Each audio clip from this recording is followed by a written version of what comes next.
up, my people? I'm on my way to Charlotte, going to visit some fam. My cousin is also having a little get together, so your boy is heading down there. I'm currently on 97% battery life, so it's going to take me straight there in the Tesla. Don't have to stop to charge, so hopefully it stay like that. But I hope y'all have been doing good, man. I feel like I haven't talked to y'all in a vlog form. Have I done it this year yet? I don't think so. I don't think I've talked to y'all this year in a vlog form. But yeah, I hope you all have been starting your year off on the right track, man. It's been hectic with Trump getting back in the office, signing all these documents, and fires in LA, snowing, blizzards in the South. It's been a lot, so hopefully everybody, you're able to, still feel some sort of peace in these difficult times. If you're out in LA, praying for you, hope that, your house or families aren't getting affected. It's just crazy, man. So make sure you take some time out to just thank God, man, for the things that we do have, the things that we take for granted.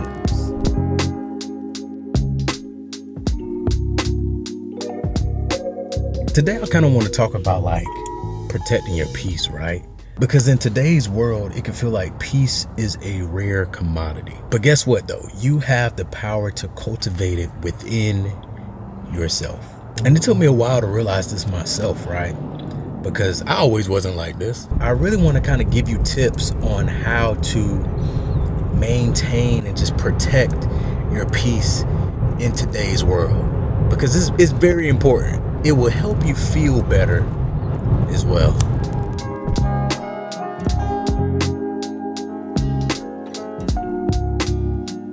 To protect your peace, number one, you need boundaries, guys. Because boundaries is like your armor. They protect what's acceptable and what's not acceptable in your life. And if you don't have any boundaries at all, you don't have anything to protect you as a person. So a lot of times when you see people that don't have boundaries and there's no walls at all, they end up getting ran over. They end up getting taken advantage of. So if you're a person that feel like you've been taken advantage of, or people just run all over you, maybe you just need to take a look at your boundaries and see what parameters you have set for yourself. So for example, a boundary you can have is, hey, I need time for myself after work. So after work, maybe 2 hours after work, you dedicate time just for yourself. Nobody's calling you. You're not texting anyone. You're maybe meditating. You're, dedicating that time to do something that you want to do after you've dedicated 8 hours of your time to a job. Maybe you want 2 hours to just dedicate to yourself. That's a boundary. So if you set that as a boundary, then that means nobody can break in between those 2 hours after work, no matter what. And nobody is calling you, say, hey, can you do this? Or can you come here? Or we're going to do this and we're going out. You want to come? You're not letting up on that boundary because that is your time.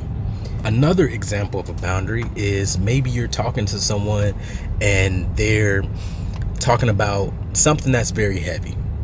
You can say, hey, I don't have the capacity to talk about this and take this on right now. Can we revisit this in a couple of hours or maybe a day? Would love to listen to what you have to say.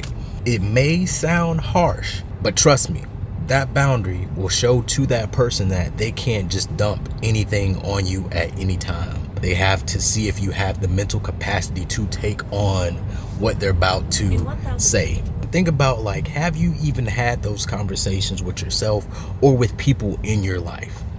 And if you haven't, you probably need to work on setting some boundaries. Another thing with boundaries is just saying no, right? You have to learn how to say no without feeling guilt. And that is very, very challenging, especially when it comes to people you love, people you have in your life, built relationships with. But you have to figure out, how do you get to a point to being able to say no without feeling guilty, without feeling some type of way? Because You have to prioritize yourself and what you're able to do and your capacity, your mental capacity. So just remember, guys, when it comes to boundaries, always lead with your well-being matters. It matters. A lot of times when we don't have boundaries, we're thinking about others. We're thinking about the well-being of others before we think about our own well-being.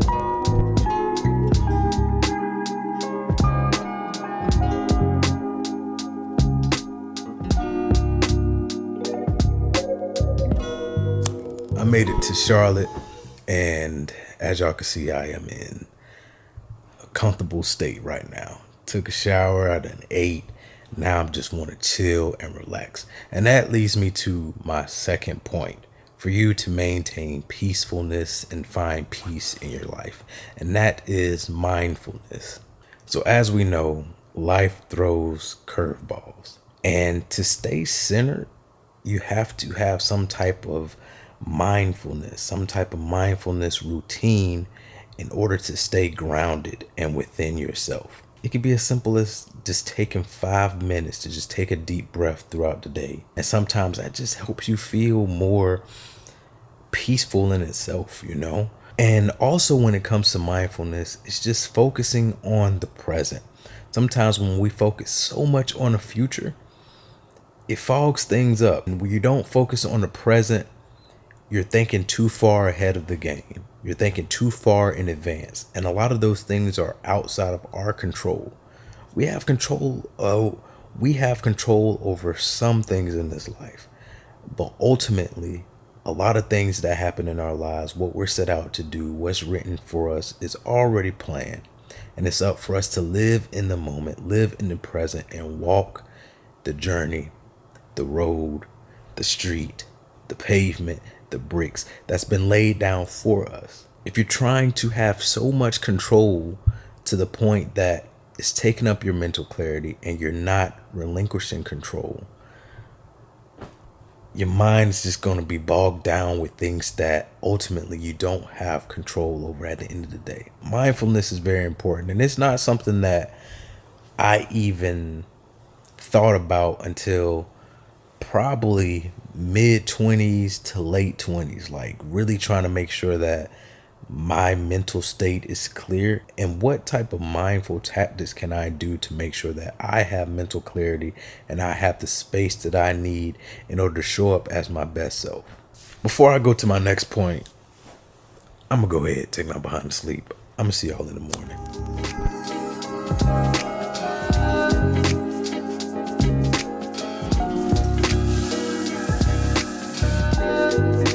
I got my favorite cousin with me.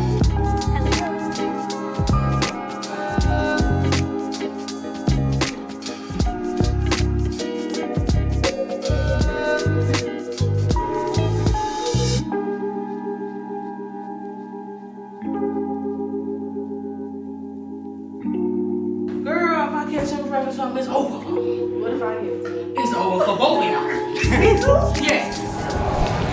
All right, I'm out here at this charging station on my way back to Atlanta. Had a good time chilling with some of the fam. But my next point I want to say for you all to just make sure that you're living a peaceful life is avoiding negativity, man, and be around people that brings you positivity and brings you great vibes, feeling good energy, and be cognizant of who you're around that may be bringing negative energy, and just limit your time from being around them.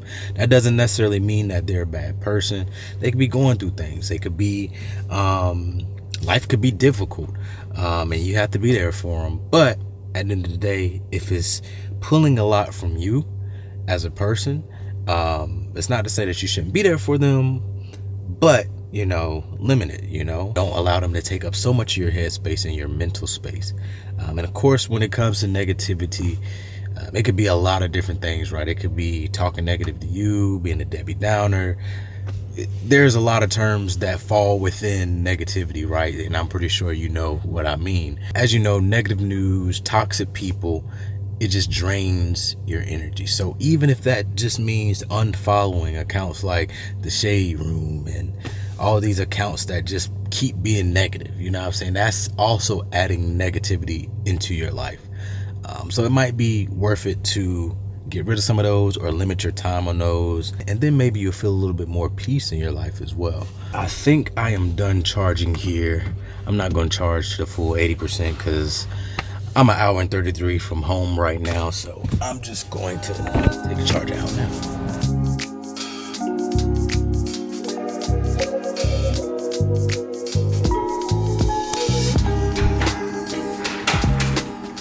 Finally made it home, guys.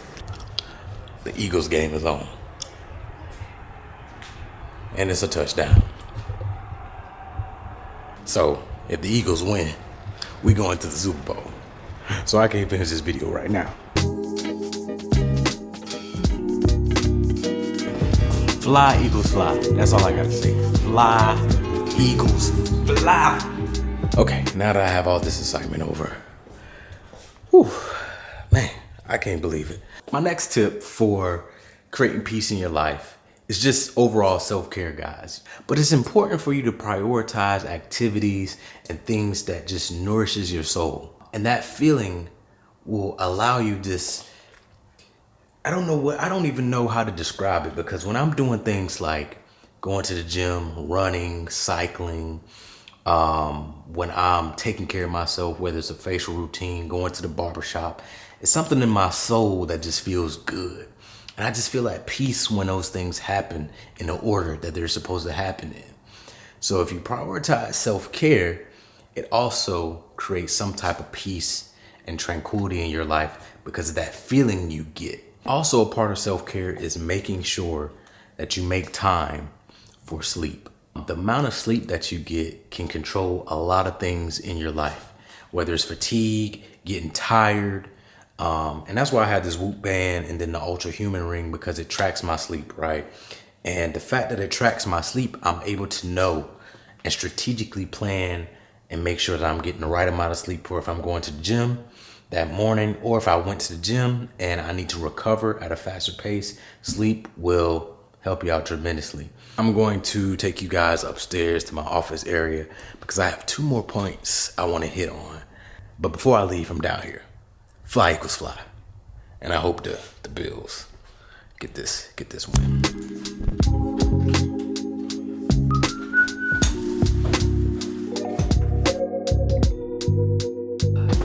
So, as y'all can see, I need to clean this office area up. I'm also doing some reorganizing, remodeling up in here. Y'all might see I have some new pictures right here. I got some more stuff coming. So this area right here is about to be a dope little corner. Another tip I want to give you is having a mindful journal.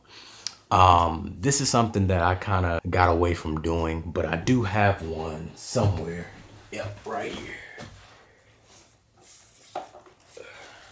And this is a journal by Mindful, actually, but it's high quality journals, and you can write down how you're feeling. Like, I got stuff in here, but I do need to do a better job at writing. Having a journal can really help you get your thoughts out. And a lot of times, especially us men, right, we hold a lot of stuff in. We don't talk as much, and we don't really pour out our emotions. And sometimes having that journal can help you do that. Now, I'm not a big writer, so I actually have been writing in like my notes app or Notion. I'm pretty much all 100% digital, which is crazy, right? But in your journal, it's good to express appreciation for the things you have and the people that you have in your life.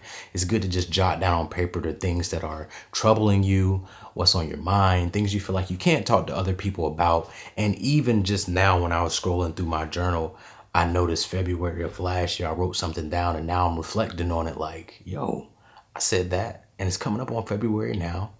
Let me see if there has been any change in that area. Please, please, please write, get a journal, whether it's digital or not.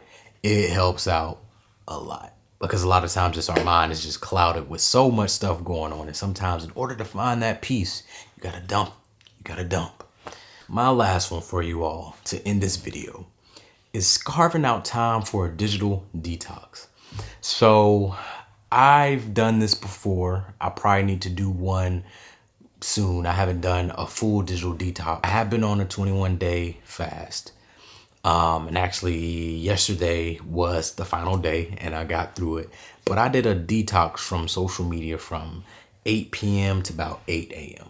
And, that just allowed me to spend my time focused on something, whether it was content creation, locking in with goals, checking personal emails, really making sure that I dedicate my time after my 9 to 5 to myself. Digital detox will definitely help you out because there's so much stuff online that's going on. Sometimes it's hard in this world to not play keeping up with the Joneses. It just helps you enjoy the simple pleasures of life. That's why I love going to the getaway house. Well, I don't think it's called the getaway house anyway. I think it's called postcards or post something. Put your phone into a box and you're in this cabin and you're just out in the middle of like wilderness near like water or just in the woods, and it's just peace and quiet, and it's just a nice way to just cleanse digitally.